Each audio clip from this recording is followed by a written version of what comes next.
জয় হিন্দ। তোমরা দেখছো তোমাদের প্রিয় চ্যানেল ফিলোসফিক্যাল সলিউশন সেন্টার। আমি তোমাদের সঙ্গে রয়েছি বিপ্লব বিশ্বাস।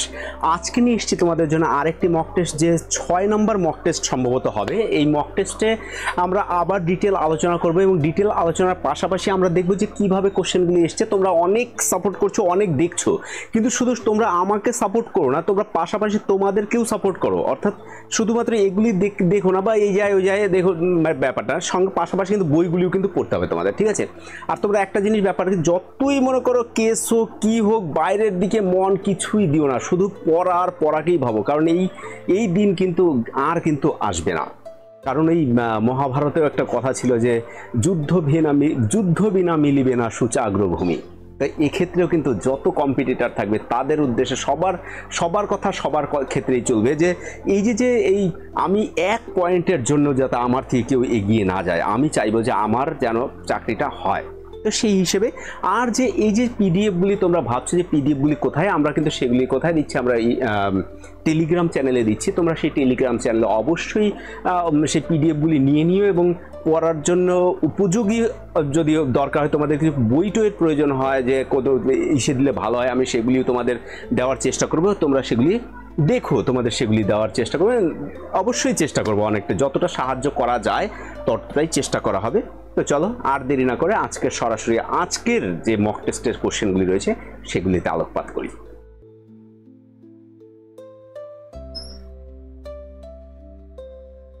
আজকের তোমাদের 6 নম্বরের যে আজকের মক টেস্ট, সেই মক টেস্টের আজকে প্রথম কোশ্চেন। এবং তার আগে আমি বলে নিই, আমরা মোটামুটি যত ভিডিও করছি এবং ভিডিওর যত ধরনের তোমার পিডিএফগুলি রয়েছে আমাদের, সেটা কিন্তু আমাদের টেলিগ্রাম চ্যানেলে তোমরা পেয়ে যাবে, ঠিক আছে? টেলিগ্রাম চ্যানেলে অলরেডি দিয়ে দেওয়াই হচ্ছে এবং টেলিগ্রাম চ্যানেলে পিডিএফগুলি তৈরি করা হচ্ছে এবং পিডিএফগুলি তো দেওয়াই হচ্ছে। তোমরা পিডিএফ এবার তোমরা বলবে, আর অনেকে কমেন্ট করছে স্যার পিডিএফগুলি দিলে ভালো হয়, পিডিএফগুলি দিলে। তোমাদের সবার জন্য বলছি, পিডিএফগুলি কিন্তু আমাদের টেলিগ্রামে চলে যাবে এবং টেলিগ্রাম চ্যানেলের লিঙ্ক কোথায় রয়েছে? আমার ডেসক্রিপশন বক্সের মধ্যে রয়েছে। এবার ডেসক্রিপশন, এই ভিডিওগুলির প্রথমে তো টেলিগ্রাম আমাদের চ্যানেল ছিল না, তার জন্য আমরা দিতে পারিনি, কিন্তু এই টেলিগ্রাম চ্যানেল পরে বানানো হয়েছে তোমাদের জন্য এবং সেটা পরবর্তী যে ভিডিওগুলি সবগুলি দিচ্ছে এই যে এসএসসির বা এসএলএসটির, সেটার কিন্তু ডিসক্রিপশন বক্সের মধ্যে বেশিরভাগটারই মোটামুটি পেয়ে যাওয়ার কথা আমার মনে হয়, আশা করি। তো চলো আজকের কোশ্চেন আমরা দেখি। আজকের প্রথম কোশ্চেন দেখো, দ্রব্য গুণের মাধ্যমে কি নিজেকে প্রকাশ করে, কে বলেছেন? দ্রব্য গুণের মাধ্যমে নিজেকে প্রকাশ করেছেন, আমরা সেটা জানি। অ্যারিস্টটল বলছেন যে দ্রব্য গুণের মাধ্যমে নিজেকে প্রকাশ করেন। এই প্রসঙ্গে অ্যারিস্টটল বলছেন যে দ্রব্য হলো সেই সত্তা যা গুণাবলী, মানে অ্যাকচুয়ালি সাবস্ট্যান্স এবং এই যে গুণাবলী, যে তার প্রপার্টিস, এগুলি আধার বা ধারক, তাই না? তা দ্রব্যকে গুণ থেকে পৃথক করা যায় না। এর কারণ হিসেবে তিনি বলছেন যে দ্রব্য তার গুণাবলীর মধ্যেই প্রকাশিত হয়।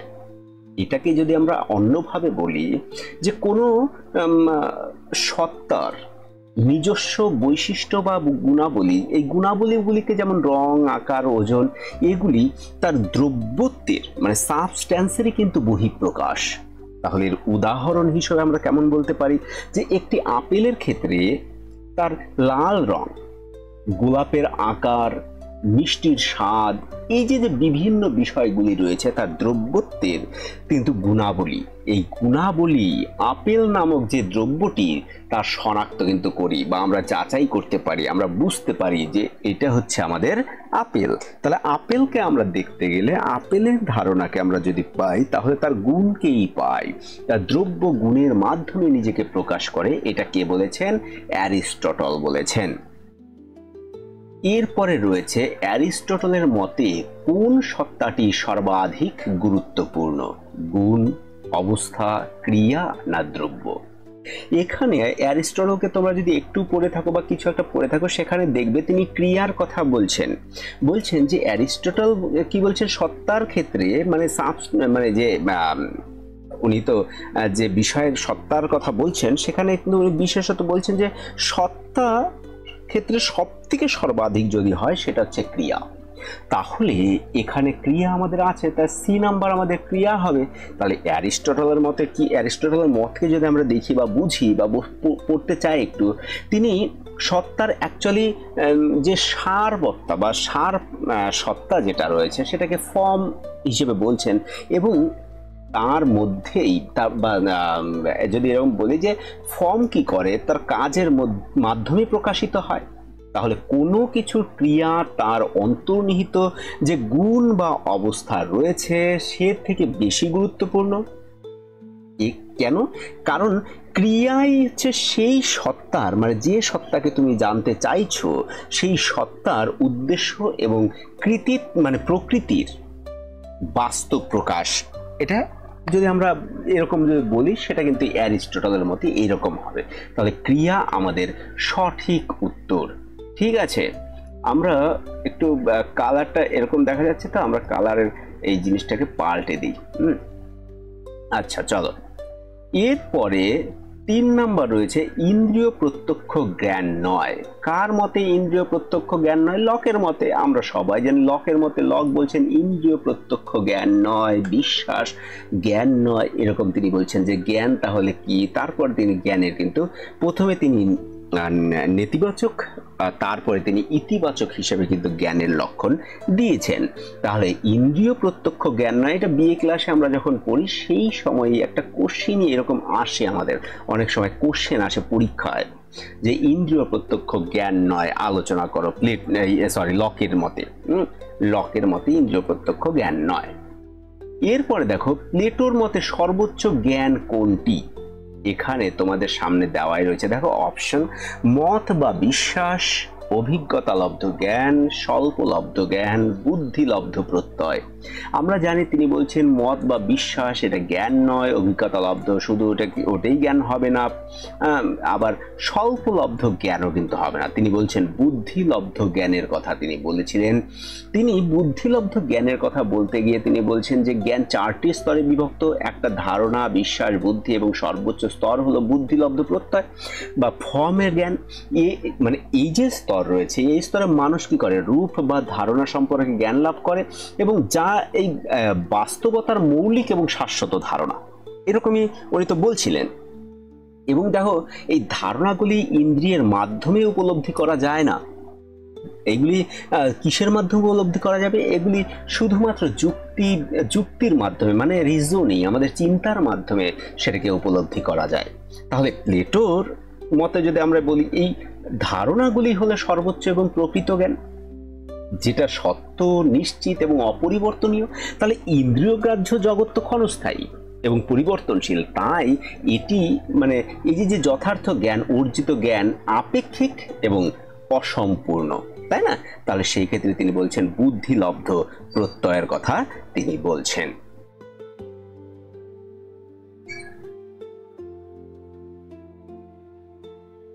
এরপরে দেখো 5 নাম্বার তোমাদের সামনে কোশ্চেন, ইন্দ্রিয় নিরপেক্ষ দ্রব্য এবং জ্বর ও মন হলো সাপেক্ষ দ্রব্য। তাহলে ঈশ্বর নিরপেক্ষ দ্রব্য এবং জ্বর ও মন সাপেক্ষ দ্রব্য। এর আগে একদিন বোধহয় এটা আমি একটা কোশ্চেন দিয়েছিলাম, দ্রব্য কয় প্রকার বোধহয় এরকম। তো সেক্ষেত্রে একজন আমাকে কমেন্ট করছিলে যে স্যার ডেকার্তের মতে তো ঈশ্বর সাপেক্ষ এবং নিরপেক্ষ দ্রব্য হয়, তাহলে আপনি বলছেন দ্রব্য 3 প্রকারের কথা। ওখানে আমি যেমন অপশন ছিল সেই হিসেবে বলছিলাম। তো তোমরা এরকম যে ইন্টারাকশনগুলি করছো না, এই বিষয়ে আমার খুব পছন্দ হচ্ছে এবং ভালো লাগছে, এবং তাতে আমিও কিছু হয়তো নতুনও শিখছি যে আরো কিভাবে পড়াতে হয় বা কিভাবে পড়াতে হবে। ঠিক আছে, তাহলে ঈশ্বর নিরপেক্ষ দ্রব্য এবং জ্বর ও মন হলো সাপেক্ষ দ্রব্য। আমি এই জন্য বললাম ডেকার্তের কথা, আমার মনে পড়ে গেল, একটা ছেলে বোধহয় কমেন্ট করেছিল। যাই হোক স্যার, স্যালুট, মনে আছে আপনার কথা। ঠিক আছে, ডেকার্ত বলেছিলেন, ঠিক আছে, কারণ তিনি বলেছেন ঈশ্বর এবং নিরপেক্ষ দ্রব্য, যে আলটিমেট রিয়ালিটি বা যে আলটিমেট সাবস্ট্যান্স যাকে বলা হয়, এবং সাপেক্ষ দ্রব্য কিন্তু এগুলি দ্রব্য তিনি বলছেন জ্বর এবং মন। আর এখান থেকে কিন্তু স্পিনোজার থিওরি আলাদা হয়ে গেছে। ঠিক আছে, দেখো এখানে ডেকার্ত প্রথমে কোন জ্ঞানকে সন্দেহ করেন? ধর্মজ্ঞান, ইন্দ্রিয় জ্ঞান, দার্শনিক জ্ঞান, নৈতিক জ্ঞান। ডেকার্ত সবার প্রথমে তিনি বলছেন সব জ্ঞানকেই কি করতে হবে, সন্দেহ করতে হবে, কিন্তু যেটা আমার ইন্দ্রিয় দ্বারা উৎপন্ন যে জ্ঞান উৎপন্ন হয় সেটাকে সবার আগে আমাকে কি করতে হবে, সন্দেহ করতে হবে। সেটা কিন্তু আমাদের ইন্দ্রিয় জ্ঞান হবে, ধর্মজ্ঞান, দার্শনিক জ্ঞান। তো পরে তিনি বলছেন দার্শনিক জ্ঞানকেও আমি কি করতে পারি, সন্দেহ করতে পারি। তিনি নৈতিক জ্ঞান এগুলির কথা সেইভাবে বলেন, কিন্তু ইন্দ্রিয় জ্ঞান যে, তার মানে তিনি অ্যাকচুয়ালি অভিজ্ঞতাকে তিনি কি করছেন, নেগলেক্ট করছেন, তিনি অস্বীকার করছেন। যে তিনি বলছেন বুদ্ধিজাত জ্ঞান, বুদ্ধি সঞ্জাত জ্ঞান, সহজাত জ্ঞানের কথা তিনি বলবেন, তাই না? এরপরে রয়েছে 7, ঈশ্বরের প্রতি বুদ্ধি স্বজ্ঞাত অনুরাগ এর ধারণা পাই। এই যে ঈশ্বরের প্রতি এই যে বুদ্ধি স্বজ্ঞাত অনুরাগ, তার মানে কি, এক তো ঈশ্বরের আলোচনা হবে, সেখানে বুদ্ধিবাদ আলোচনা হবে। সেখানে আমরা জানি স্পিনোজা কি বলেছিলেন, ঈশ্বর সমান সমান প্রকৃতি সমান সমান বিশ্বজগৎ, তাই না? এরকমই তো বলছিলেন যে ঈশ্বর সমান সমান জগৎ সমান সমান জড়বস্তু, বা জড় সমান সমান বিশ্বজগৎ জড়বস্তু। তো এই যে তার লাইনটা, তাহলে স্পিনোজা আমাদের এই লাইনটা তার থেকে পাই। এখানে আমরা একটা শব্দ পাবো প্যানথেইজম, প্যানথেইজমের ধারণা আমরা পাই, তার মানে সর্বেশ্বরবাদের ধারণা। ঠিক আছে, তিনি প্যানথেইস্টিক ফিলসফি তিনি তৈরি করেছিলেন স্পিনোজা। তার মতে সবই ঈশ্বর, এই জগৎ ঈশ্বর, যেমন আমরা অদ্বৈত বেদান্ততেও দেখতে পাই। ঠিক আছে, এরপরে রয়েছে ঈশ্বরের প্রকৃতির সঙ্গে অভিন্ন বলেছেন, ঈশ্বরকে প্রকৃতির সঙ্গে অভিন্ন বলেছেন। তিনি তো বলেছেন ঈশ্বর প্রকৃতি জড়বস্তু সবই, তার মানে সব কিছুই কোথায়, গডে অন্তর্ভুক্ত। এটা একমাত্র বলেছিলেন স্পিনোজা বলেছিলেন। ঠিক আছে, এগুলি তোমরা সবাই জানো, খুবই ছোট, মানে এই সেটটা আমি একটু নর্মাল বানানোর চেষ্টা করেছি যাতে খুব সোজা টাইপের বিষয়টা হয়। কোশ্চেন কিন্তু সোজাই আসতে চলেছে। তোমাদেরকে আবার বলে দেই পরিষ্কার করে, তোমরা যদি কেউ ভেবে থাকো যে পরীক্ষা কবে হবে বা কি করে হবে, কেমন হবে, কুইজ চলছে, এটা চলছে, তোমরা যদি এটা ভেবে থাকো পরীক্ষা হবে না, মনে করো এটা একদম মানে মূর্খের জগতে বসবাস করছো। পরীক্ষা কিন্তু ভাই হবেই। আর তোমাদের আর একটা বিষয় কেউ বলি, তোমরা কিন্তু মনে করো শুধু ভিডিও দেখেই যে তোমরা পাস করতে পারবে বা পাস করবে, আমি এটাও কিন্তু বলতে পারি না। তোমাদের কিন্তু এগুলি দেখলেও তুমি শুধু আমার চ্যানেলই কেন দেখবে, অন্যান্য অনেক চ্যানেল দেখো, আমার থেকে অনেক মানে মেধা সম্পন্ন টিচার কিন্তু ক্লাস নিচ্ছেন অনলাইন। আমি বলছি না আমি সেরা, তোমরা সব জায়গায় দেখো, কিন্তু সাথে ভাই তোমরা কিন্তু একটু না একটু যেটাকে দেখছো সেটাকে কোনো না কোনোভাবে কোনো একটা বইয়ে তোমরা একটু ভেরিফাই করো যে এটা সঠিক বলছে কিনা বা এটা সঠিক আছে কিনা, একটু দেখবে, তাহলে কিন্তু অনেকটা সোজা হবে তোমাদের কাছে পাস করা।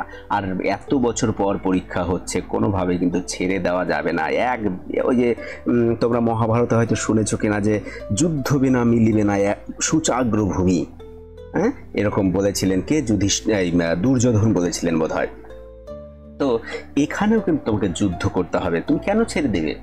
ঠিক আছে, দর্শনে ক্লক অফ বার্লিন নামে কে পরিচিত? কান্ট, হেগেল, ফ্রেগে, হুসার্ল বানান কি ভুল হয়ে গেছে বোধহয়। তো এখানে দেখো, আমি যতদূর জানি কান্টকে ক্লক অফ বার্লিন বলা হয়, কিন্তু আমি আর একটা জায়গায় দেখেছি হেগেলকেও কিন্তু ক্লক অফ বার্লিন কোনো একটা জায়গায় বলা হয়েছে। কিন্তু এখানে যখনই বলা হবে ক্লক অফ বার্লিন নামে, সবথেকে বেশি যদি ফেমাস যদি কেউ হন সেটা হচ্ছে কান্ট।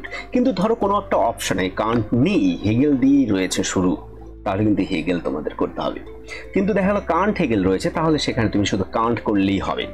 দেখো, কান্টকে আমি দুটোই বলেছি। কান্টকে ক্লক অফ বার্লিন কেন বলা হতো? কারণ জার্মান যে দার্শনিক কান্ট, এই কান্ট তার রুটিন মাফিক সময়ানুবর্তিতার মধ্যে তিনি কি করতেন, সব জায়গায় তিনি যেতেন। আর এই সময়ানুবর্তিতার জন্য কিন্তু তাকে ক্লক অফ বার্লিন বলা হয়েছিল। কিন্তু এই কেন? কারণ তিনি প্রতিদিন একই সময় উঠতেন, খেতেন, হাঁটতেন, কাজ করতেন, এবং তার জীবনযাত্রাটা এতটাই, এটা কোথায় ছিল এই জায়গাটা, যে কোয়েনিসবার্গ নামে একটা জায়গা ছিল, এটা কিন্তু বার্লিনের অন্তর্গতও নয় এবার, ঠিক আছে, বার্লিনে নয়, কিন্তু এটা কোয়েনিসবার্গের মধ্যে। মানুষ সেখানে তাকে নির্ভুল ঘড়ি তাকে ভাবতেন, যে তাহলে কেমন টাইম মেনটেন করতেন। সবাই তার কথায় এমনও গল্প রয়েছে, তিনি বাজারে আসতেন যখন, দেখালো তখন তাকে দেখে মানুষ ঘড়ি ঠিক করতো যে এখন ঘড়িটায় এত বাজে। ঠিক আছে, তাহলে এই জন্য কিন্তু তাকে দর্শনে কি করা হয়েছিল, যে বার্লিন নামে তাকে ক্লক অফ বার্লিন তার উপাধি দেওয়া হয়েছিল। ঠিক আছে, কিন্তু আবার পাশাপাশি যে ফ্রেডরিক হেগেলকেও কিন্তু ক্লক অফ বার্লিন বলা হয়েছিল। কেন? যে তিনি অ্যাকচুয়ালি কি করেছিলেন, বার্লিন বিশ্ববিদ্যালয়ে দীর্ঘদিন অধ্যাপনা করেছেন এবং তার কাজের কারণে এই খ্যাতি তিনি অর্জন করেছিলেন। কেন? কারণ হেগেলের যে কাজের পদ্ধতি এতটাই সুশৃঙ্খল ছিল, ধারাবাহিক ছিল, এটা দেখে মনে হতো যে এটা একটা ঘড়ির মতো সবকিছু একটি নির্দিষ্ট ছন্দেই চলছে। তাই এই দর্শনে তিনি এই নামেও কিন্তু পরিচিত ছিলেন। কিন্তু এই নামটা কিন্তু কান্টকেই বোঝায়। ঠিক আছে, এখানে ক্লক অফ বার্লিন নামে যদি কেউ পরিচিতি হয় তাহলে সেটা কাকে বোঝায়? কান্টকেই বোঝায়। যদি কান্ট যদি কোথাও না থাকে, যদি অন্য 4টি অপশন থাকে, সেখানে যদি হেগেল থাকে তাহলে সেখানে হেগেল হবে। ঠিক আছে, এরপরে দেখো 10, কে দর্শনে নির্বিচারবাদের হাত থেকে রক্ষা করেছেন? কে দর্শনকে নির্বিচারবাদের হাত থেকে রক্ষা করেছেন? তোমাদের চেনা চেনা লাগে? দেখো, একটা জায়গায় আমরা শুনেছিলাম যে Hume roast me from my dogmatic slumber. কাকে জাগিয়ে তুলছিল? কান্টকে। আর কান্ট সেটার উপরে নির্ভর করেই এই যে দর্শনকে একটা বিচারবাদ দিয়েছিলেন, সেই দর্শনকে নতুন করে ভাবতে শিখিয়েছিলেন। তাহলে এখানে অ্যান্সারটা কে হবে? অ্যান্সারটা হবে কান্ট। ঠিক আছে, সি নাম্বার অ্যান্সারটা সঠিক অ্যান্সার। এরপর রয়েছে 11, মোনাড শব্দটি কোথা থেকে এসছে বা কোন শব্দ থেকে এসছে? আমরা কি জানি? দেখো, একটা রয়েছে ল্যাটিন, গ্রিক, জার্মান, ব্রিটিশ, কিন্তু আমরা জানি মোনাড শব্দটি গ্রিক শব্দ থেকে নেওয়া হয়েছে। কারণ মোনাড শব্দটি অ্যাকচুয়ালি গ্রিক শব্দ, যেটা হচ্ছে মোনাস। মোনাস এটা কেমন করে লেখে ওরা? এরকম, হ্যাঁ, ভি এ এইরকম করে দেয়, মোনাস। ঠিক আছে, মোনাস এর অর্থ আসলে একক বলে এটাকে, বা একতাবদ্ধ এরকম বলা যেতে পারে। তাহলে এই যে প্রাচীন গ্রিক দর্শনে এই শব্দটাকে ব্যবহার করা হতো, তাহলে মোনাড শব্দ কোথা থেকে এসছে? গ্রিক শব্দ থেকে মোনাড এসছে। ঠিক আছে, লাইবনিজ কয় প্রকার চিত পরমাণুর কথা বলেছেন? লাইবনিজ 3 প্রকার চিত পরমাণুর কথা বলছেন। এটা আমি যখন লাইবনিজকে পড়াইনি বোধহয়, যখন এমনি অন্য কোথাও হয়তো পড়েছিলাম বা দেখিয়েছিলাম। এখানে তিনি 3, তোমরা এর জন্য যদি তোমাদের বড় ভিডিওর যদি প্রয়োজন হয়, তোমরা বড় ভিডিও দেখতে পারো। আমার এই চ্যানেলে অলরেডি মোনাডের উপর একটা বড় ভিডিও এবং সুশৃঙ্খল, আমার মনে হয় একটু তথ্যপূর্ণ ভিডিও হতে পারে তোমাদের কাছে, আমি জানি না, আমার কাছে মনে হয়েছে ওটা তথ্য আমি দিয়েছি ওখানে, তোমরা দেখতে পারো। মোনাডোলজি নামে একটা থিওরি রয়েছে, তোমরা সেটা দেখতে পারো, আমার এখানে চ্যানেলেই পেয়ে যাবে তোমরা বাংলায়। তো এই 3টি মোনাড যে চিত পরমাণুর কথা তিনি বলেছেন, সেটা 3টি স্তর বলেছেন। অ্যাকচুয়ালি কয়টি পরমাণুর কথা? যে 3টি চিত পরমাণুর কথা বলেছেন, এবং এই 3টি স্তর হলো কি? স্পষ্ট চেতনাযুক্ত মোনাড, ক্লিয়ার মোনাডস এরকম বলা হয়েছে। আরেকটিতে এখানে মোনাডগুলি স্পষ্ট ধারণা থাকে, অস্পষ্ট চেতনাযুক্ত মোনাড, কনফিউজড মোনাডস এরকম বলা হয়েছে। এখানে ধারণাগুলি অস্পষ্ট থাকে, এবং অচেতন মোনাড একটা, ইনএনিমেট যেটাকে বলা হয়, ইনঅ্যানিমেট মোনাডস এরকম বলা হয়েছে। এই মোনাডগুলির কোনো চেতনা কিন্তু থাকে না, এরকম বলা হয়েছে। দেখবে ওখানে আমি 5 রকমের বোধহয় স্তরই দেখেছি বোধহয়, এরকম একটু ওখানে একটু পড়াশোনা আলাদা করে তারপর ওখানে করা হয়েছিল। তারপর এখানে দেখো, লকের মতে দ্রব্যের ধারণা হলো সরল, জটিল, বিশেষ কোনোটি নয়। আমরা জানি এটি একটি জটিল ধারণা। কেন? কারণ দ্রব্যকে আমরা জানি কতগুলি গুণের মাধ্যমে, লক নিজেই বলছেন। সেখান থেকে তারপর একটা আপেলের আমরা পাই, আপেলের রং, কালার, শেপ নিয়ে তারপর আমরা পাই। যেমন তিনি বলছেন যে সাবস্ট্যান্স, তার মতে দ্রব্য একটি জটিল ধারণা। লক অ্যাকচুয়ালি মনে করেন দ্রব্য হলো গুণের আধার, ঠিক আছে, এবং যা নিজে অজ্ঞাত এবং অজ্ঞেয়। তাহলে আমরা কেবল গুণগুলিকে অনুভব করতে পারি, যেমন রং, গন্ধ ইত্যাদি, কিন্তু যে বস্তুর মধ্যে এই গুণগুলি বিদ্যমান রয়েছে, তাই না, তা সেই দ্রব্যকে আমরা সরাসরি তো জানতে পারি না। তাই লকের মতে দ্রব্য একটি জটিল কিন্তু ধারণা। তাই লকের মতে এটি একটি জটিল ধারণা হবে। ঠিক আছে, এরপরে রয়েছে লকের মতে জ্ঞান কয় প্রকার? লকের মতে জ্ঞান কয় প্রকার? লকের মতে জ্ঞান 3 প্রকার, তাই না? আমরা সবাই দেখেছি এর আগেও লকের মতো জ্ঞান হচ্ছে 3 প্রকার কথা বলছেন। তিনি বলছেন সজ্ঞা, ইনটিউটিভিটি প্রদর্শনমূলক বা ডেমনস্ট্রেটিভলি, এবং আরেকটা সংবেদনশীল যা সেন্সিটিভিটি, এরকম বলা হয়েছে। তাহলে এই 3 প্রকার জ্ঞানের কথা তিনি বলছেন, ঠিক আছে। আর একটা বস্তু ধারণার সমষ্টিকে বলেন। বস্তু ধারণার সমষ্টি কে বলেন? বস্তু ধারণার সমষ্টি কে বলেছেন? লক, বার্কলে, স্পিনোজা, মিল। বলেছেন বার্কলে, ঠিক আছে। এরপরে আমরা চলে যাই পরবর্তী কোশ্চেন। পরবর্তী কোশ্চেনে দেখো কি রয়েছে। অমূর্ত ধারণার অস্তিত্ব খণ্ডন কে করেন? অমূর্ত ধারণা, তাই না? অমূর্ত ধারণার একটা রয়েছে অমূর্ত ধারণা, বিমূর্ত ধারণা, এরকম অনেকে আমরা দেখি। তাহলে দেখো এক্ষেত্রে অমূর্ত ধারণা এটা করেছেন বার্কলে করেছেন। বার্কলে কি করেছেন? বিমূর্ত ধারণার অস্তিত্বকে খণ্ডন করেছেন। তিনি মনে করেন যে মানুষ কোনো বস্তু বা ধারণার মূর্ত বা প্রত্যক্ষ অভিজ্ঞতায় গ্রহণ করতে পারে, তার বিমূর্ত ধারণা গ্রহণ করতে পারে না।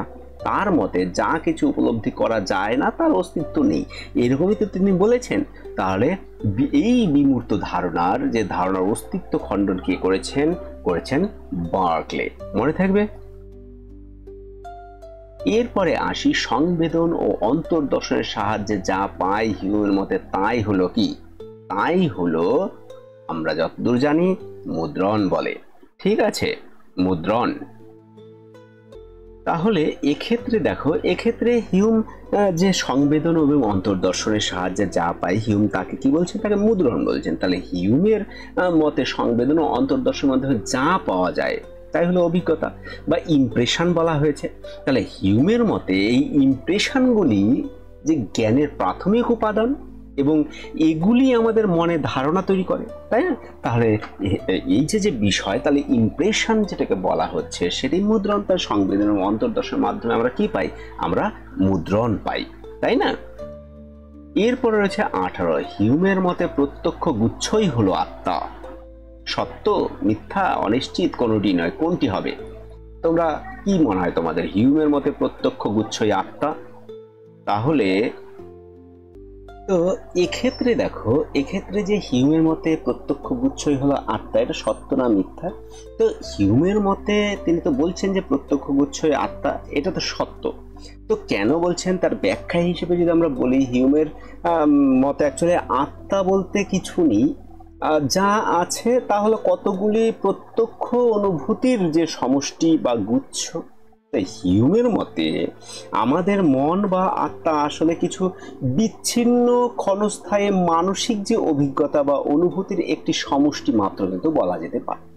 তাহলে এক্ষেত্রে তিনি বিশ্বাস করতেন যে আমাদের যে অভিজ্ঞতার যে রয়েছে বা ইন্দ্রিয় গ্রাহ্য যে অভিজ্ঞতাগুলি রয়েছে, যেমন দেখো দেখা, শোনা বা অনুভব করা, এগুলি সবই ইমপ্রেশন, মানে এগুলি সবই মুদ্রণ। এবং ইমপ্রেশনগুলোর যে স্মৃতি বা ধারণা, এগুলি হলো আইডিয়াস। তাহলে হিউম এরকম বলবেন বা বলেন যে এই ইমপ্রেশন বা আইডিয়াসগুলো একটির পর একটি আসতে থাকে এবং সেই আসা যাওয়ার মধ্যে আমরা যে ধারাবাহিকতা বা ধরো সম্পর্ক অনুভব করি, তাই আমরা আত্মা বা মন বলে ভুল করি, তাই না? তাহলে হিউমের মতে প্রত্যক্ষ গুচ্ছই আত্মা তিনি বলবেন, কিন্তু তিনি এটাতেও বলছেন যে সেটা তো আসলে ভুল বলে মনে করি। কিন্তু তার মতে হিউম এটা সত্য যে তিনি বলছেন যে প্রত্যক্ষ গুচ্ছই আত্মা। তাহলে এখানে আমাদের অপশন এ নাম্বার সঠিক। এরপর রয়েছে বেদান্ত। বেদান্ত বলা হয় শ্রীভাষ্যকে, শারীরিক ভাষ্যকে, উপনিষদকে, কোনোটি নয়। আমরা জানি বেদান্ত বলা হয় উপনিষদকে। কেন? কারণ বেদান্তকে দুই ভাগে ভাগ করা হয়েছে, একটা হচ্ছে কর্মকাণ্ড আর একটা হচ্ছে জ্ঞানকাণ্ড। এবং জ্ঞানকাণ্ড বেদান্তের অন্তর্গত, মানে অ্যাকচুয়ালি কিন্তু বেদান্ত বেদের অন্তভাগকে বলা হয়েছে। তো বেদের অন্তভাগকে আমরা যদি জানি, তার বেদের প্রত্যেকটা বেদকে, 4টা বেদ রয়েছে, 4টা বেদকে কিন্তু ভাগ ভাগ করা হয়েছে। একটা হচ্ছে সংহিতা, ঠিক আছে, সংহিতা যেখানে মন্ত্র, স্তোত্র, সংকলনী এগুলি করা হয়। আর হচ্ছে ব্রাহ্মণ, ব্রাহ্মণ যেখানে আচার অনুষ্ঠান, যাগযজ্ঞের ব্যাখ্যা। আর একটা হচ্ছে আরণ্যক, হ্যাঁ আরণ্যক, আরণ্যক রয়েছে যেখানে ঋষিমণি চর্চা করবেন যে বনে টনে থেকে যে সেই লেখা গ্রন্থগুলি, যেখানে আধ্যাত্মিক বিষয়গুলি আলোচনা হবে। আর একটা হচ্ছে উপনিষদ। এই উপনিষদ বেদের শেষ ভাগ, মানে 4টা বেদ রয়েছে, 4টা বেদেই কিন্তু এরকম ভাগ ভাগ রয়েছে, আর প্রত্যেকটাকে এরকম অংশে ভাগ করা হয়েছে। আর উপনিষদকে অ্যাকচুয়ালি বেদান্ত বলা হয়েছে এবং বেদের শেষ ভাগ, তাহলে উপনিষদকে বেদান্ত বলা হয়। চার্বাকগণ কোন ধরনের প্রত্যক্ষ স্বীকার করেন? চার্বাকগণ কোন ধরনের প্রত্যক্ষ স্বীকার করেছেন? চার্বাকগণ লৌকিক প্রত্যক্ষ স্বীকার করেছেন, কারণ প্রত্যক্ষই একমাত্র প্রমাণ। অলৌকিক জ্ঞান লক্ষণ যোগজ এগুলি সব তো অলৌকিক প্রত্যক্ষের মধ্যে পড়ে, ন্যায় দর্শন এগুলিকে আলোচনা করেছেন। তাহলে লৌকিক প্রত্যক্ষ চার্বাকরা স্বীকার করেছেন। এরপরে দেখো চার্বাক মতে জগতের মূল উপাদান কয়টি ও কি কি? আমরা সবাই জানি কিন্তু 4টি, তাহলে তিনটি এটা তো কাটাই। তাহলে এখানে 4টি রয়েছে, ক্ষিতি অবতেজ ও মরুত, ক্ষিতি অবতেজ বম। তাহলে আমাদের জানি যে প্রথম 4টি, তাই না? আমাদের মনে রাখার জন্য আমরা চার্বাকটা প্রথম, আর চার্বাক দর্শন সবার মুখস্থ পরিষ্কার হবে, এটা বোঝানোর কিছুই নাই আমার মনে হয়। এই নাম্বারটা সঠিক হবে, ক্ষিতি অবতেজ ও মরুত। জৈন দর্শনের প্রথম তীর্থাঙ্কর কে? আমরা জানি জৈন দর্শনের শেষ তীর্থাঙ্কর মহাবীর, তাই না? এখানে দেখো যে এটা সবার মনে থাকে যে শেষ তীর্থাঙ্কর 24 জন তীর্থাঙ্কর ছিলেন, তাদের মধ্যে শেষ হচ্ছে মহাবীর। কিন্তু প্রথম কে ছিলেন? প্রথম ছিলেন তোমরা মনে রাখো ঋষভদেব, ঠিক আছে, বা ঋষভনাথও অনেক জায়গায় বলা হয়। ঋষভনাথের পরে আমার মানে কিছু মনে আছে, যেমন ঋষভনাথ, অজিতনাথ, সম্ভবনাথ, অভিনন্দননাথ, সুমতিনাথ, এরকম রয়েছে। তো এত দেখো নাম মনে রাখাও খুব মুশকিল। এরপরে দেখো শেষের দিক থেকে যদি আমরা বলি মহাবীর, পরশুনাথ, নেমিনাথ, নমিনাথ, মুনি সুব্রত, এরকম রয়েছে। তো সবার প্রথমে রয়েছে কে? ঋষভনাথ। এই পার্শ্বনাথ বা পরশুনাথ এরকম দেখো কোথাও তোমরা পাবে একটা, যেমন মহাবীরের আগেই বোধহয় পার্শ্বনাথের, বা মহাবীরের আগে বোধহয় পার্শ্বনাথের কথা হয়তো পাওয়া যায়, ঠিক আছে? তো আমাদের অ্যান্সার হবে কিন্তু সি। এরপরে রয়েছে জৈন মতে বন্ধনের কারণ কি? জৈন মতে বন্ধনের কারণ কিন্তু দেখো এই যে সংবর, আশ্রব উভয়ই কোনোটি নয়। জৈন মতে বন্ধনের কারণই হচ্ছে আশ্রব, ঠিক আছে? কেন? কারণ জৈন মতে এই যে আশ্রব মানে হলো কর্মকণার যে আত্মার দিকে আকর্ষণ যে হয়, এই বিভিন্ন ক্রিয়াকলাপ যেমন মন, বাক্য, শরীরের যে ক্রিয়া, এই ক্রিয়ার মাধ্যমে ঘটে। তাহলে এই কর্মকণাগুলি আত্মার সঙ্গে যুক্ত হয়ে বন্ধন সৃষ্টি করে এবং আত্মার প্রকৃত স্বরূপকে ঢেকে দেয়। তোমরা যদি অন্য এটাকে জানো বা তোমাদের কাছে যদি এক্সপ্লেনেশন থাকে তাহলে আমাকে কিন্তু জানাও, ঠিক আছে? জানিও আমাকে, ঠিক আছে? এটা আমি জানি না, আমি এটাকে তো ভেরিফাই তো আমি করেছি, কিন্তু আমি দেখেওছি, আমি 1-2 জায়গা পড়েছি, তো এটা আমার ব্যাখ্যা হয়তো আলাদা হতে পারে বা অপশনও পাল্টে যেতে পারে, জানি না, অনেক সময় তো হয়ে যায়। তা আমি তো এটা তখন করেছিলাম। তো এখানে আমরা দেখলাম আশ্রব মানে হলো কি? আশ্রম মানে হচ্ছে কর্মকণার আত্মার দিকে আকর্ষণ হওয়া, যা বিভিন্ন ক্রিয়াকলাপের মাধ্যমে ঘটে, এবং এই কণাগুলি আত্মার সঙ্গে যুক্ত হয়ে বন্ধন সৃষ্টি করে, এবং আত্মার প্রকৃত স্বরূপকে ঢেকে দেয়। তাহলে এটাই তো বন্ধন। তাহলে এই জৈন মতে বন্ধনের কারণ হবে কি? আশ্রব। বৌদ্ধ মতে দুঃখ নিবৃত্তির উপায় কি? মোক্ষ, মুক্তি, অপবর্গ, নির্বাণ। তারা 1 নম্বর শব্দ যেটা বলছেন, তারা মোক্ষ, মুক্তি এগুলি না বলে তারা নির্বাণের কথা বলছেন। কারণ তাদের কাছে নির্বাণ হচ্ছে সেই পরম প্রশান্তি, যা হচ্ছে দ্বাদশ নিদান, সেই ভবচক্রর বাইরে থেকে বেরিয়ে গিয়ে জ্ঞান উৎপন্ন হওয়ার পরে অষ্টাঙ্গিক মার্গের মাধ্যমে এই মোক্ষ বা নির্বাণকে লাভ করা। তার দুঃখ মুক্তির কিন্তু এই উপায়, কারণ জন্ম মানেই দুঃখ, আর জন্ম কেন হবে? অবিদ্যার কারণে। তাহলে এর থেকে বেরিয়ে যাওয়া মানেই নির্বাণ। তার নির্বাণ হচ্ছে সেই দুঃখ মুক্তির একমাত্র উপায়, ঠিক আছে? ক্ষণিকবাদের মূল কথা কি? যা সৎ তা স্থির, যা অসৎ তা ক্ষণিক, যা সৎ তা ক্ষণিক, যা স্থায়ী তা ক্ষণিক। তারা বলছেন যা সৎ তা ক্ষণিক, হ্যাঁ, ক্ষণিকং, এরকম ছিল না একটা, কি দেখো আমার এটা এখন মনে নেই, সর্বং ক্ষণিকং সত্তাৎ বোধ হয় এরকম, ঠিক আছে? যা সৎ তা ক্ষণিক, এটা হবে হচ্ছে সঠিক উত্তর। নিম্নলিখিত কোনটি একটি অসিদ্ধ হেত্যাভাসের উদাহরণ? সবার প্রথমে তাহলে আমাদের অসিদ্ধ হেত্যাভাস কি এটাও কিন্তু আগে সবার প্রথমে তা জানতে হবে। তাহলে অসিদ্ধ হেত্যাভাস কি অনেক আগে একদিন বলেছিল আমার এক ভাই, আমার মানে সহপাঠীও বলা চলে, ভাই বলা চলে, যে হেত্যাভাসের উপর একটা ক্লাস করো।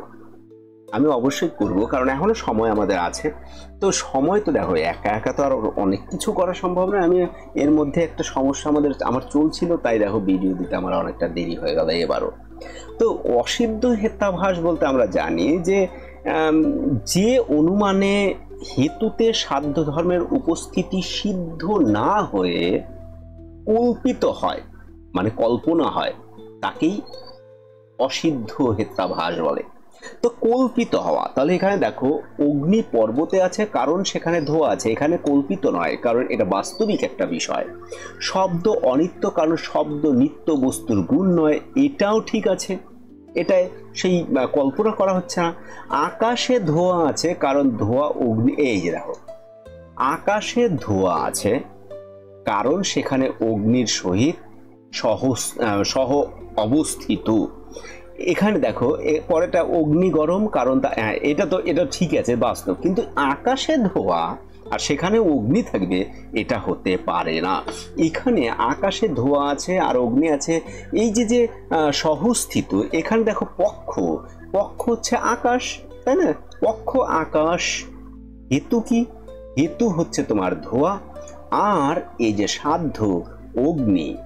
তাহলে এই ক্ষেত্রে দেখো তার সমস্যাটা কেমন হচ্ছে, যে আকাশে ধোঁয়া দৃশ্যমান নয় বা পরীক্ষণযোগ্য নয়, এবং যেখানে অগ্নি নেই। আছে কি অগ্নি তোমাদের মনে হয়? তাহলে ধোঁয়া থাকার যে হেতু, মানে অগ্নির সহিত সহস্থিত, তা প্রতিষ্ঠিত নয়, কারণ প্রতিষ্ঠিত আমার হতে হবে তো, তাই না? তা এই ক্ষেত্রে আমরা সুতরাং দিয়ে আমরা এরকম বলতে পারি যে এক্ষেত্রে কিন্তু আমাদেরকে হচ্ছে অসিদ্ধ হেত্যাভাস হচ্ছে এখানে কল্পনা করা হয়েছে, অসিদ্ধ হেত্যাভাসের কল্পনা করা হয়েছে। তাহলে যে কোনো হেত্যাভাসকে তোমার যদি আগে উদ্ধার করতে হয় সবার প্রথমে, তাহলে তার কিন্তু একটা তোমার লক্ষণ বা তার সংজ্ঞা তোমার কিন্তু জানতে হবে। দেখো কত সহজেই বেরিয়ে গেল অসিদ্ধ হেত্যাভাস। তাহলে কি যায়, যেখানে সাধ্য ধর্ম উপস্থিত সিদ্ধ হয় না, যেখানে তার কল্পনায় সিদ্ধ হয়, তাহলে সেটাকে অসিদ্ধ বলে। ঠিক আছে, এরপরে ন্যায় দর্শনে ব্যাপ্তি কিভাবে প্রমাণিত হয়? দেখো এখানে অপশন কিন্তু একটু আলাদা রয়েছে ন্যায় দর্শনে। ওখানে দেখবে একটা ন্যায় দর্শনে কি বলা আছে, পরামর্শজন্য জ্ঞান অনুমিতি এরকম বলা হয়েছে। ব্যাপ্তি বিশিষ্ট পক্ষ ধর্ম তার জ্ঞানকে পরামর্শ বলে। তাহলে ব্যাপ্তি বিশিষ্ট পক্ষ ধর্ম তার জ্ঞান, তাহলে এই ব্যাপ্তি কিভাবে প্রমাণিত হয়? এক্ষেত্রে দেখো প্রত্যক্ষ জ্ঞানের দ্বারা, অনুপলব্ধির দ্বারা, তৃতীয় পদের সাক্ষ্যের দ্বারা, তুলনামূলক বিশ্লেষণ, তোমাকে এখানে যেমন অ্যান্সার রয়েছে সেই রকম কিন্তু উত্তরগুলি তোমাকে দিতে হবে। বোঝা গেল? তা প্রত্যক্ষের দ্বারা, অনুপলব্ধির দ্বারা, তৃতীয় পক্ষের সাক্ষ্যের দ্বারা, তুলনামূলক। তাহলে প্রত্যক্ষের দ্বারা তো ব্যক্তি জ্ঞান কি হচ্ছে নাকি, তৃতীয় লিঙ্গের দর্শন যেখানে অনুমান হয়, তাই না? তৃতীয় পক্ষের সাক্ষ্য এটাও নয়, কিন্তু এই দেখো অনুপলব্ধি একটা বিষয় রয়েছে, যেখানে ন্যায় দর্শনে ব্যক্তি বলতে কি বোঝায়, যে সাধ্য হেতুর মধ্যে যে সহাবস্থান বা অবিচ্ছেদ্য যে সম্পর্ক, যা অন্য ব্যতিরিকের মাধ্যমে যে মানে যাকে স্থাপন করা হয়। তাহলে ব্যক্তির মূল ভিত্তি কি? অন্যয় এবং ব্যতিরেক। তা অন্যয় কি, যে যেখানে যেখানে মানে হেতু রয়েছে সেখানে সেখানে সাধ্য থাকে, তাই যেখানে যেখানে ধোঁয়া আছে সেখানে সেখানে আগুন থাকবে। তাহলে এবার ব্যতিরেক কি রয়েছে? ব্যতিরেক যেখানে যেখানে আগুন নেই সেখানে সেখানে ধোঁয়াও নেই। তাহলে এই যে সহাবস্থান এবং তার অন্য এবং ব্যতিরেক দুই বিষয়, তাহলে ব্যতিরেক বা অনুপস্থিতির জ্ঞানই কি বলা হয়? অনুপলব্ধি। তাহলে দেখো অনুপলব্ধি, এই যে এটি কোনো প্রত্যক্ষ তো ইন্দ্রিয় জ্ঞান নয়, তাহলে এটার কিসের জ্ঞান? এটা হচ্ছে অনুপস্থিতির উপলব্ধির জ্ঞান। তাহলে যা ন্যায় দর্শনে একমাত্র বৈধ প্রমাণ যেমন হিসেবে তো স্বীকৃত করা হয়েছে, তাহলে উদাহরণ হিসেবে যদি আমরা দিই যে আগুন আছে, এই সম্পর্কে তখনই আমরা সত্য বলে ধরে নিতে পারি যখন কোথাও আগুন না থাকলে, ঠিক আছে, ধোঁয়াও থাকে না। তাহলে ব্যক্তিরেক বা অনুপলব্ধি কিন্তু আমাদের নিশ্চিত করে। তাহলে ব্যক্তি কিভাবে প্রমাণিত হবে? ব্যক্তি কিন্তু তাহলে প্রমাণিত হবে আমাদের অনুপলব্ধির দ্বারা। তাহলে বি নাম্বার কিন্তু আমাদের কি হবে? সঠিক হবে। ঠিক আছে, বৈশেষিক মতে মুক্তি লাভের হেতু কি? বৈশেষিক মতে মুক্তি লাভের হেতু, এক্ষেত্রে তোমরা একটা বিষয়কে দেখো যে বৈশেষিক মতে মুক্তি লাভের হেতু কি। মুক্তি লাভের হেতু বৈশেষিকরা কিভাবে, ঈশ্বরকে তো বলেননি, তারা কর্মকাণ্ডের উপর জোর দিয়েছিলেন। বৈশেষিক ন্যায় বৈশেষিক। তা বৈশেষিকরা বলছেন যে 7টি পদার্থের যে জ্ঞান, তা সেই জ্ঞান উৎপন্ন হলেই কি হবে? মুক্তি হবে। তারা বলছে আত্মজ্ঞান, পদার্থের জ্ঞান, ব্রহ্মজ্ঞান। তাহলে তারা বলছেন পদার্থের তত্ত্বজ্ঞান। এক্ষেত্রে পদার্থ কয়টি? তাদের মধ্যে 7টি পদার্থ রয়েছে, তাই না? 7টি পদার্থের জ্ঞান হতে হবে। তাই তত্ত্বজ্ঞান কি? তত্ত্বজ্ঞান হচ্ছে যেটা যেভাবে রয়েছে তাকে সেইভাবে জানাই হচ্ছে তত্ত্বজ্ঞান। তা পদার্থগুলি 7টা যেভাবে তারা ব্যাখ্যা করেছেন সেভাবে জানাই আমার কিন্তু তত্ত্বজ্ঞান। এটা আমরা গীতার মধ্যেও দেখি তত্ত্বজ্ঞানের কথা। তত্ত্বজ্ঞান বলতে গীতায় তত্ত্বজ্ঞান অর্থাৎ গীতায় শ্রীকৃষ্ণ যেমন বলছেন সেভাবে বুঝেই কর্ম করাই তোমার কিন্তু তত্ত্বজ্ঞান হবে। তা তত্ত্বজ্ঞান কিন্তু এইটাই কিন্তু মেন বিষয়। এটাই তত্ত্বজ্ঞান কি, এটাই বলে যে কয়টা তত্ত্বকে তারা স্বীকার করছেন সেই তত্ত্বকে যথার্থভাবেই জানা, মানে ওটা যেভাবে আছে সেভাবে জানা। ঠিক আছে, এটাই বৈশেষিক দর্শনে তাদের এই লাভ, মানে মুক্তি লাভের কিন্তু এটাই কিন্তু একমাত্র পথ। দুটি পরমাণু থেকে উৎপন্ন হয় কি? দুটি পরমাণু থেকে উৎপন্ন হবে দ্বনুক। তোমরা এটা শুনেছ কিনা? বৈশেষিক দর্শনে দুটি পরমাণুর মিলনে কি হবে? দ্বনুক উৎপন্ন হয়, এরকমই মনে করা হয়। তো বৈশেষিক দর্শন অনুসারে যদি আমরা এরকম বলি যে পরমাণু হলো অবিভাজ্য এবং ক্ষুদ্রতম কণা, এটা আমরা অনেক জায়গায় দেখেছি, ডেমোক্রিটাসের ফিলসফি, যে তারপর পরবর্তীতে আরো অনেক কিছু দেখেছি, কিন্তু কেন এইখানে আমরা প্রথম দেখি যে তিনি বলছেন যে এই পরমাণুগুলি মিলিত হয়ে দ্বনুক, মানে দুটি পরমাণুর সমন্বয়ে গঠিত কণা যেটাকে বলা হয়, এবং এই দ্বনুকগুলো কিন্তু মিলিত হয়ে ত্রিনুক, ঠিক আছে, 3টি দ্বনুকের সমন্বয়ে গঠিত হয়, এরকম করে করে তৈরি হয়। তাহলে এভাবে অ্যাকচুয়ালি পরমাণু থেকে বৃহত্তর বস্তু গঠিত হয়। তা দ্বনুক হলো একটি পরমাণুর সংযোগে গঠিত একটি প্রাথমিক গঠন, বা বৈশেষিক দর্শনে যা স্বীকৃত এটাকে বলা হবে দ্বনুক। সাংখ্য দর্শনে প্রকৃতি এবং পুরুষের সম্পর্ক কিভাবে ব্যাখ্যা করা হয়? এর আগে বোধহয় কে যেন আমাকে একটা জিজ্ঞেস করেছিল, প্রকৃতি এবং পুরুষের সম্পর্ক, তারা এক ও অভেদ, একদম নয়। তারা একে অপরের বিরোধী, তবুও নয়। বিরোধী, একদম বিরোধী নয়। তারা স্বতন্ত্র এবং চিরন্তন সত্তা, একদম সঠিক। কেন? কারণ এই সাংখ্য দর্শন অনুসারে যদি আমরা বলি যে পুরুষ কি? চৈতন্য নির্জীব দ্রষ্টা, মানে অ্যাকচুয়ালি বলা হচ্ছে, এবং প্রকৃতিকে অচৈতন্য জড়সত্তা। তাহলে এই দুটি চিরন্তন এবং স্বতন্ত্র যে সত্য সত্তা, অ্যাকচুয়ালি রিয়ালিটি, ঠিক আছে, তারা প্রকৃত স্বতন্ত্র, কিন্তু সৃষ্টির জন্য তাদের সহযোগিতা প্রয়োজন।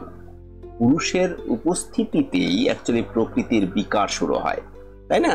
তাহলে পুরুষ তো নিষ্ক্রিয়, কিন্তু প্রকৃতির তাড়নায় গুণের ভারসাম্যর কারণে তাহলে পুরুষ কি হয়? তাতে যুক্ত হয়। তা পুরুষ কি হয়? এক দ্রষ্টা বলা হয়েছে, নির্জীব দ্রষ্টা বলা হয়েছে, মানে নিষ্ক্রিয় দ্রষ্টা। তার পুরুষ নিজে কাজ, কিন্তু কোনো কাজ করে না, তিনি শুধুই দেখেন। এইরকম ব্যাখ্যা করা যেতে পারে। তাই তারা স্বতন্ত্র ও চিরন্তন সত্তা বলা যেতে পারে তাদেরকে। সাংখ্য দর্শনে অহংকার কোন তত্ত্বগত স্তর থেকে উৎপন্ন হয়? সাংখ্য দর্শনে আমরা জানি যে কতগুলি তত্ত্ব স্বীকার করা হয়েছে? 25। আমি এক জায়গায় 24 বলেছিলাম, ঠিক আছে? তো 25টি স্বীকার করা হয়েছে। আমি পরে সেটাকে পিন কমেন্টও করেছিলাম, বলতে আমার ভুল হয়ে গেছিল, এই আর কি।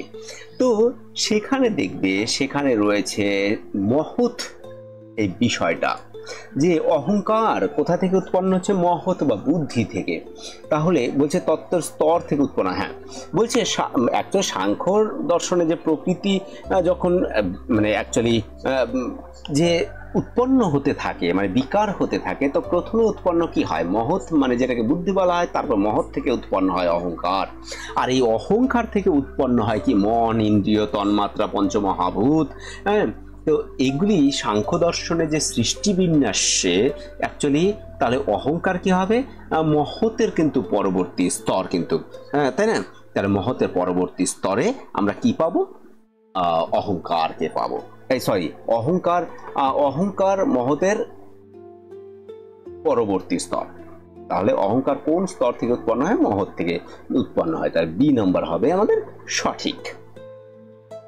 এরপরে রয়েছে যোগ সূত্র অনুসারে অষ্টাঙ্গ যোগের কোন অঙ্গটি ধ্যানের পূর্ব শর্ত। ধ্যান, ধ্যানের আগে কোনটা? তাহলে আগে আমরা সেটাকে জানি যে কি কি আছে। তাই ইয়ম, নিয়ম, আসন, প্রাণায়াম, প্রত্যাহার, ধারণা, ধ্যান, সমাধি। তাহলে এখানে আমাদের কি হবে, তাহলে আমাদের হবে যে ধারণা, তাই না? ধারণার পরেই কিন্তু কি এসছে, ধ্যান এসছে। তাহলে ধারণা তারপরে ধ্যান, তাহলে আমাদের হচ্ছে ধারণা। তাহলে দেখো তোমরা এটাতেও মনে রেখো, ইয়ম, নিয়ম, আসন, প্রাণায়াম, প্রত্যাহার, প্রাণায়াম, প্রত্যাহার, ধারণা, এই ধারণা, ধ্যান, সমাধি। ধারণা তারপরে ধ্যান তারপর সমাধি, তাহলে এক্ষেত্রে ধারণা। ঠিক আছে। পতঞ্জলি মতে চিত্তবৃত্তির নিরোধের মাধ্যমে কি অর্জিত হয়? চিত্তবৃত্তির নিরোধ হলে আমাদের কি উৎপন্ন হয়? এক্ষেত্রে দেখো এখানে বলা হয়েছে পতঞ্জলির মতে চিত্তবৃত্তির নিরোধের মাধ্যমে কি অর্জিত হয়। চিত্তবৃত্তি যদি নিরোধ হয় তাহলে আমাদের কি উৎপন্ন হবে, আমাদের উৎপন্ন হবে মানে আমরা কি অর্জন করব, আমরা মুক্তিকে অর্জন করব। কেন? কারণ বলছে যোগশ্চিত্তবৃত্তি নিরোধ, তার মানে যোগ হলো চিত্তবৃত্তি, মানে চিন্তা, কল্পনা, স্মৃতি, এইগুলি যে মানসিক যে গতিবিধি এর নিয়ন্ত্রণ। তাহলে যখন এই চিত্তবৃত্তি থেমে যায় তখন আত্মা নিজের যে প্রকৃত স্বরূপে মানে প্রতিষ্ঠিত হয়, যাকে পতঞ্জলি দ্রষ্টা বলেছেন। তাহলে এই অবস্থা যদি আমাদের অর্জন করতে হয় তাহলে এই অর্জনের ফলে বন্ধন আমাদের কেটে যায় এবং মুক্তি, যেটাকে তারা কৈবল্য বলছেন, মোক্ষ বলছেন, সেই লাভ হয়। তাহলে এই চিত্তবৃত্তি নিরোধের লক্ষ্যই হলো আমাদের কিন্তু কি, মুক্তি। তাহলে মুক্তি হবে আমাদের সঠিক উত্তর। মীমাংসা দর্শন মতে ধর্ম কিভাবে নির্ধারিত হয়? ধর্ম, মীমাংসা দর্শনে ধর্মকে বলা হয়েছে যা গতিশীল তাই ধর্ম, যা গতিশীল নয়, যা স্থিতিশীল তাই অধর্ম। ঠিক আছে।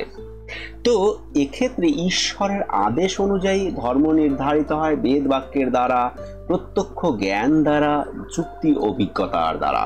তাহলে ধর্ম নির্ধারণ হয় কারণ তারা ঈশ্বরকে স্বীকার না করে তারা কর্মকাণ্ডকে স্বীকার করেছেন। তারা বলছেন কর্মের মাধ্যমে মোক্ষ লাভ সম্ভব।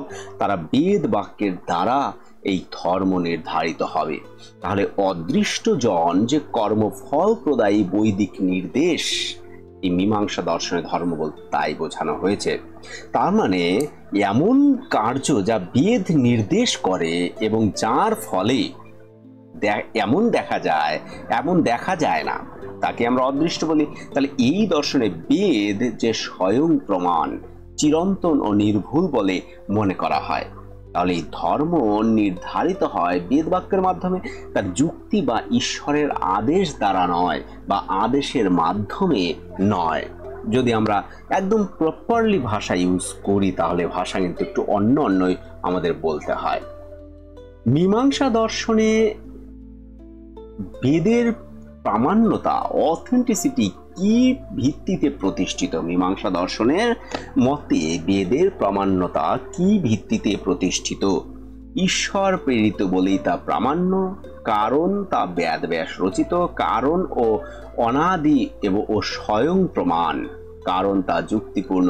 এই যে কিছুক্ষণ আগেই এই আগেরটাই যখন আমি তোমাদের বললাম এই ধর্ম নির্ধারিত বেদ বাক্যের দ্বারা এবং তা কি এটা চিরন্তন নির্ভুল বলে মনে করা হয়েছে, যে অদৃষ্টজনক কর্মফল দায়ী বৈদিক নির্দেশ, তাই না?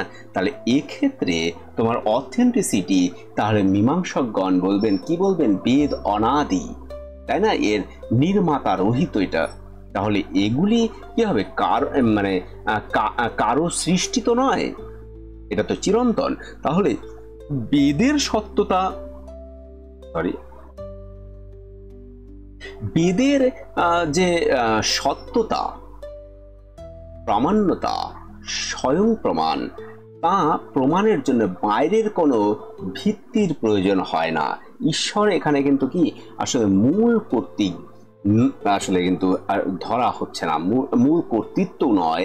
তাহলে ঈশ্বরের ভূমিকা কি হবে মীমাংসা দর্শনে প্রায় মানে বাদই দেওয়া হয়েছে বলতে গেলে। তাহলে আমাদের সি নাম্বার উত্তর সঠিক হবে।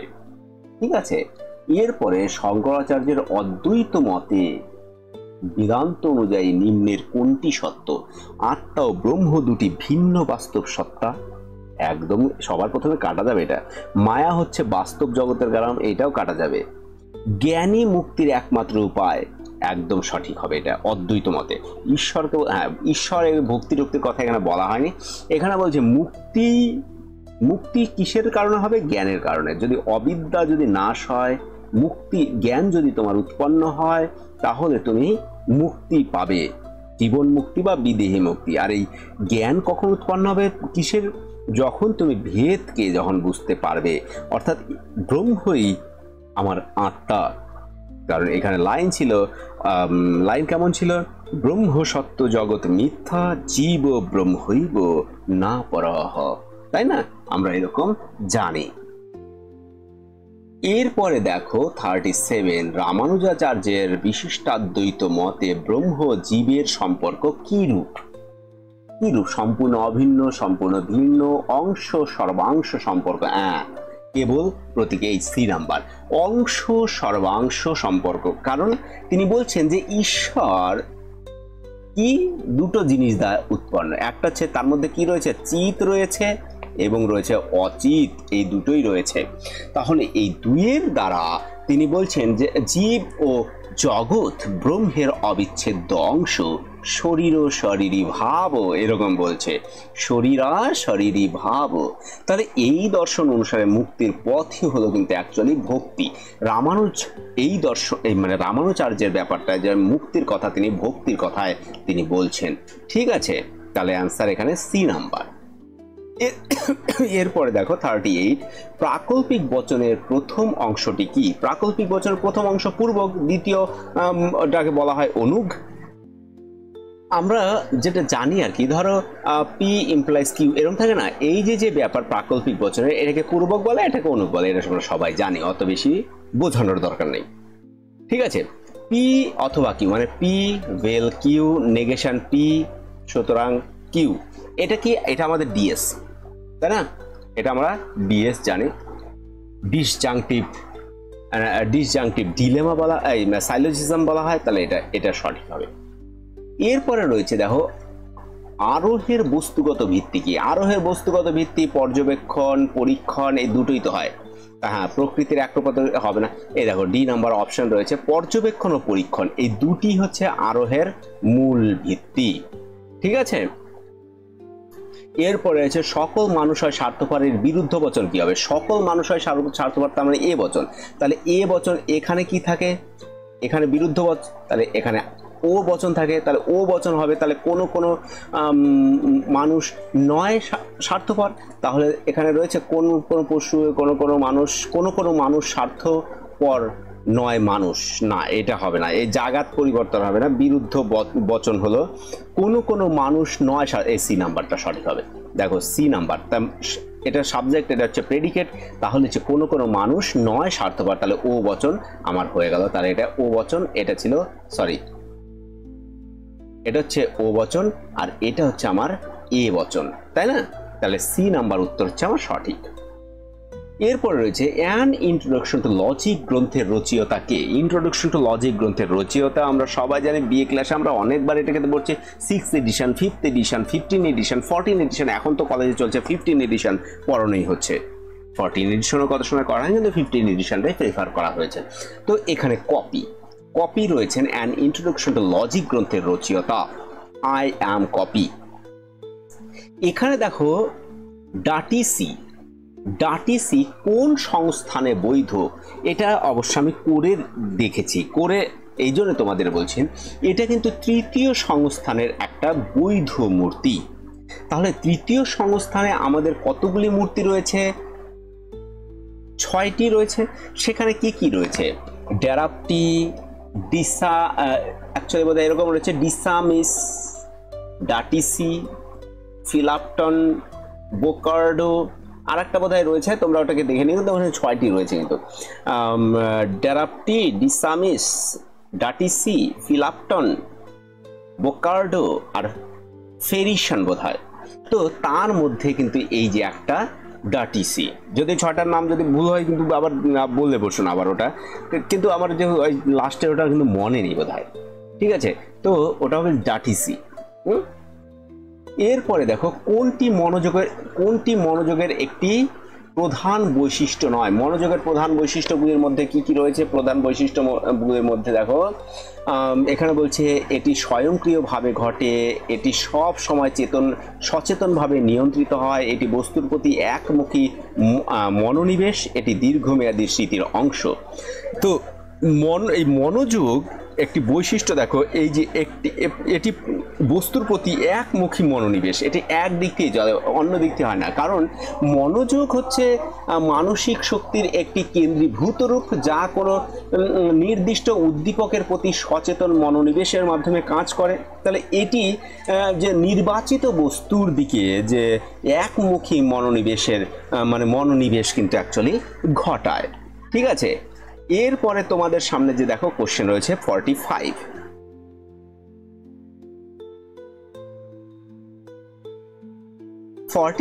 রয়েছে নিচের কোনটি সংবেদনের বৈশিষ্ট্য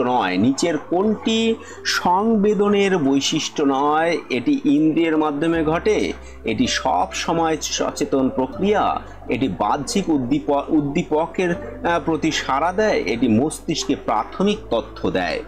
তাহলে সংবেদনের বৈশিষ্ট্য নয়, তাহলে সংবেদনের বৈশিষ্ট্য হচ্ছে যেমন হচ্ছে ধরো এই যে এটি সব সময় সচেতন প্রক্রিয়া। সংবেদন সব সময় সচেতন নাও হতে পারে, সংবেদন সব সময় সচেতনভাবে অনুভূত আমাদের হয় না।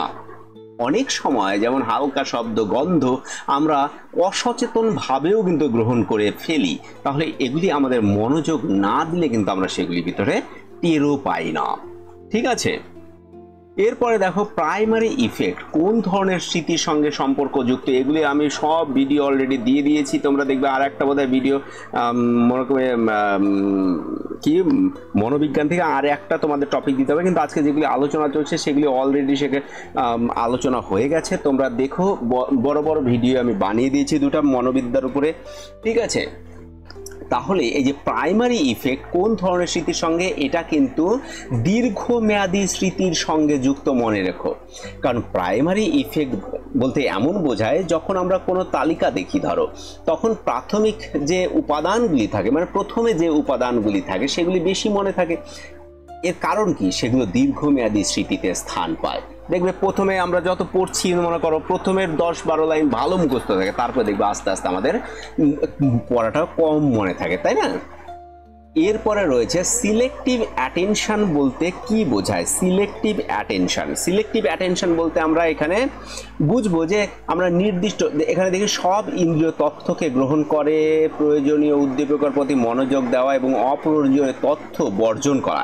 এই যে প্রয়োজনীয় বিষয়কে মনোযোগ দেওয়া এবং এইটাকে সিলেক্টিভ বলে। তো কারণ আমরা দেখবে একটা ক্লাসের মধ্যে শুনি সিলেক্টেড, অনেক সময় শুনি আমরা সব কিছু শুনি, কিন্তু বেশিরভাগ সময় আমরা সিলেক্টেডই শুনি।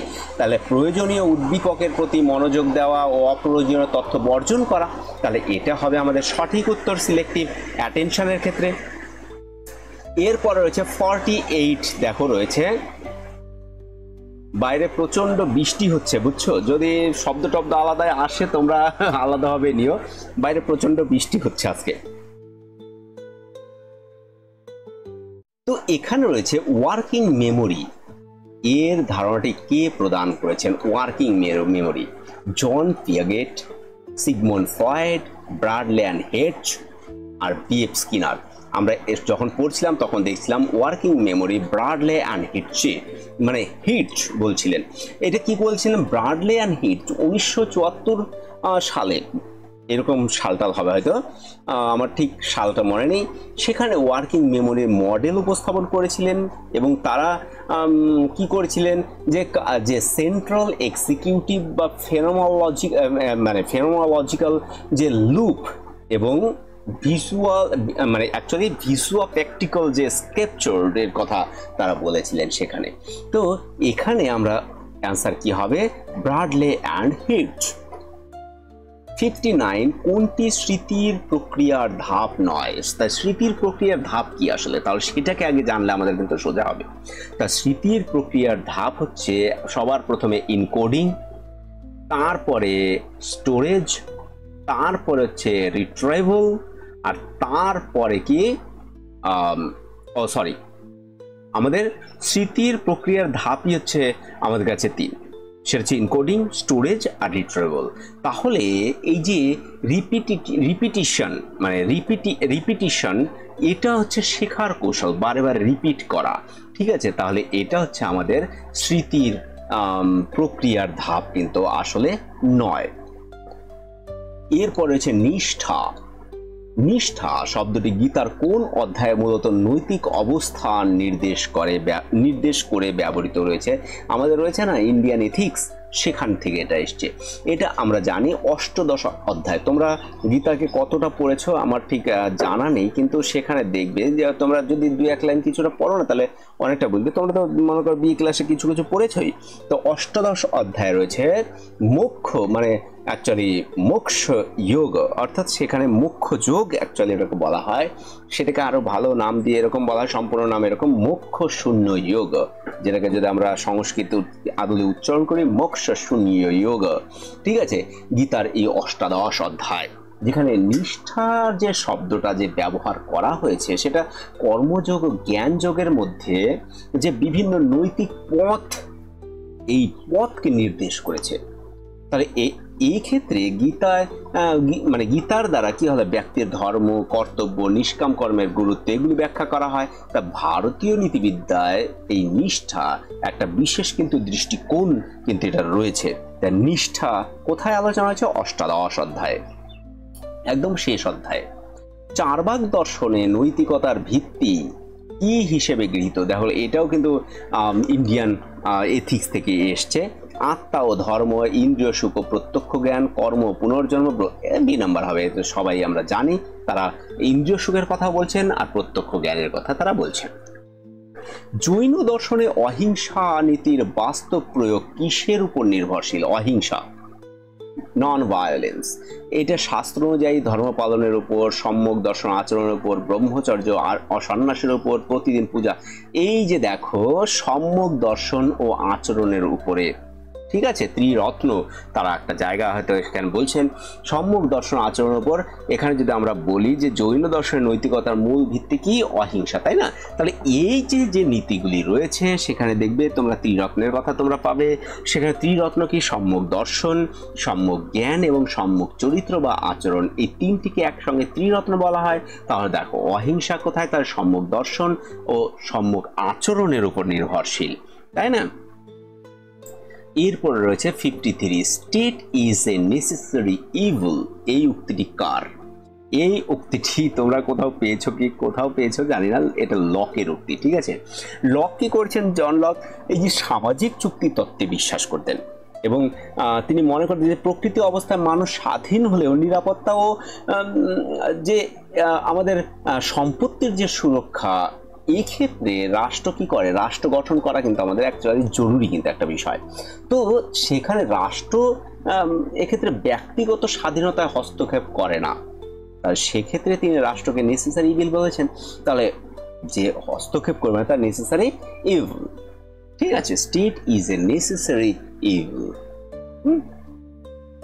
তাহলে এক্ষেত্রে তোমরা একটা জিনিস মনে রাখবে, good evil and bad evil, ঠিক আছে? জেনারেল উইল ধারণাটি কাদের দর্শনে গুরুত্বপূর্ণ? কাদের দর্শনে গুরুত্বপূর্ণ মানে এখানে হেগেল, রুশো, প্লেটো, মিল। এখানে রুশোর ধারণায় বলা হবে, কারণ তিনি সোশ্যাল কন্ট্রাক্ট যে জেনারেল উইলের কথা তিনি বলছিলেন, হ্যাঁ, দ্য সোশ্যাল কন্ট্রাক্ট থিওরির মধ্যে, মানে তার থিওরিতে এই যে জনগণের সার্বজনীন ইচ্ছা বা ব্যক্তি স্বার্থের কিন্তু ঊর্ধ্বে কোনটা? এই জেনারেল উইলটা। তার রাষ্ট্রের আইন বা নীতিমালার ভিত্তি এগুলি সবই কি সাধারণের ইচ্ছা, তাই না? এরপরে রয়েছে কার মতে রাষ্ট্র হলো march of God on earth? Hegel, Machiavelli, Aristotle, Kant. Kant বানান এখানে ভুল হয়েছে, কান্ট, টাইপিং এর সময় অনেক কিছু এদিক ওদিক হয়ে যায়, ঠিক আছে।